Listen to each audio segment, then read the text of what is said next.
the UK Parliament, the issue of should the practice of non-stun slaughter for halal and kosher meat be banned has sparked an intense debate. At the heart of this debate lies the method of slaughter. In non-stun halal and kosher practices, animals are slaughtered without prior stunning, a procedure that some animal welfare organizations argue causes unnecessary pain and distress. MPs such as Rupert Lowe have come out in support for the banning of such methods, stating non-stun or halal slaughter isn't farming, it's torture. Freedom of belief does not mean freedom to inflict cruel and brutal death upon millions of animals. It is un-British. We should ban halal slaughter and we should ban kosher slaughter. One of the greatest joys of being a farmer is raising livestock.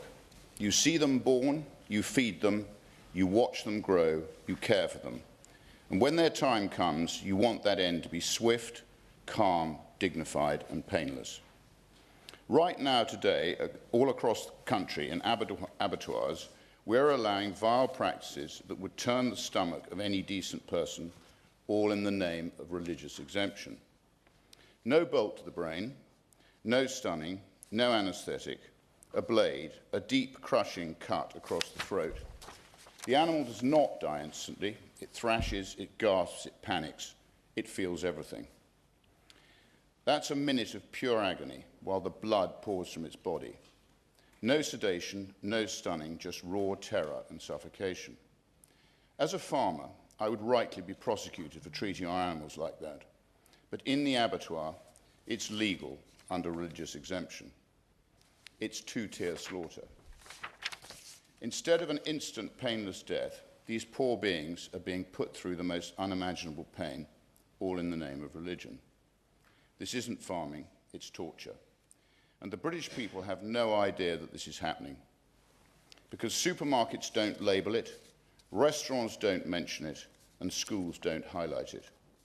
And politicians in these buildings are too terrified to mention it, out of fear of upsetting the religious minorities. I'm afraid I don't care. It's about animal welfare. Millions of Brits are eating halal meat against their will and without their knowledge, due to our deceitful labelling system. The two-tier regulatory arbitrage between our abattoirs and halal slaughterhouses means that there are economic factors fostering more widespread adoption of the cheaper option. That means halal meat is seeping into the food chain, and the consumer is unwittingly eating it. I will give way. The honourable member mentions halal meat. Is the same position for kosher meat? Does he adopt the same position? I do. I cover that at the end of my speech. Thank you for your intervention. We're all eating halal meat without knowing it. You are all eating halal meat without knowing it. I find that morally repugnant. We should ban non-stun slaughter, we should ban halal slaughter, and we should ban kosher slaughter. I will give way. Thank the honourable member for giving way. Would he just clarify, just for my understanding, when he says, what does he propose in terms of those 88% of halal meat is actually pre-stunned? So given that, is he just after pre-stunned meat? Is that the crux of his argument? I thank the honourable member for her intervention. The issue of stunning is a complex issue, as you probably know.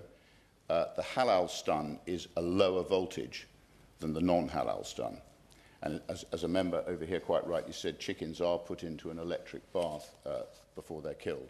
It is the actual level of the stun that counts. So, freedom of belief does not mean freedom to cause cruel and brutal pain. When I care for animals, I have the most stringent set of rules to abide by. I'm regulated on how to house them, how I feed them, and how I transport them.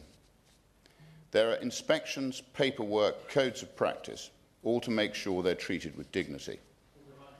I'm going to finish. But a halal abattoir can brutally butcher an animal alive, and all is fine. Where is the fairness in that? Where is the humanity in that? This is not a fringe issue. In 2024, an estimated 214.6 million animals were slaughtered for halal meat. 27 million entirely non-stun, the remainder with some form of weak and ineffectual attempt to ease the animal's pain, often causing just an epileptic fit. It is state-endorsed butchery. We talk so much about being a nation of animal lovers in this place. Well, it's time to prove it. Ban non-stun slaughter, along with any fig leaf of reduced stun slaughter, which simply accentuates the suffering.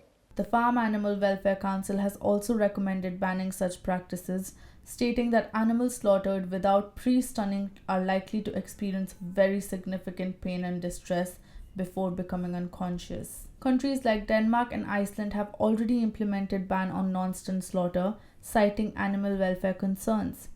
Public opinion on this issue is divided. A 2015 YouGov poll found that nearly 80% of the UK public supported ending of non-stun slaughter. However, critics argue that the debate is being used to propagate Islamophobia and anti-Semitism. Several Muslim MPs have come out and opposed to the idea of ban. There are also those looking to make use of this debate to stoke hatred along cultural divides.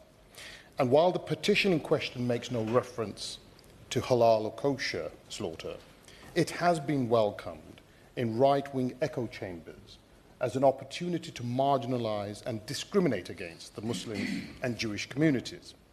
This selective false outrage is not about ethics. It is a concerted effort to provoke, to marginalize, to turn the wider population against religious communities by painting their practices as cruel, foreign, and incompatible with modern life.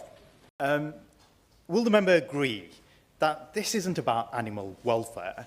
We once saw Nazi Germany put forward into place, into law, similar policies.